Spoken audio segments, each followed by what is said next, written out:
BRS के कारगुजार सदर के तारक रामाराव ने चिलकूर बालाजी मंदिर के चीफ पुजारी CS रंगाराजन पर हमले की सख्त मजम्मत करते हुए इसे रियासत में अमन अमान की बिगड़ती हुई सूरत-ए-हाल का आगाज करार दिया। KT रामाराव ने पीर के रोज जख्मी पुजारी की आयादत की और बीआरएस पार्टी की तरफ से मुकम्मल ताउन का यकीन दिलाया।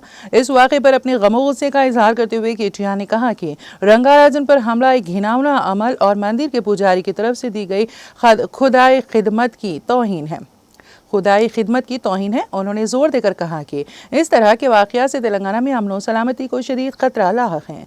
रंगाराजन पर हमला इंतहाई घिनौना और अफसोसनाक अमल है। इससे कोई फर्क नहीं पड़ता है कि इसके पीछे कौन है, किस बहाने या एजेंडे के तहत ये हमला किया गया है। रियासती हुकूमत का फर्ज है कि वो इन हमलावरों के खिलाफ सख्त कार्रवाई करें।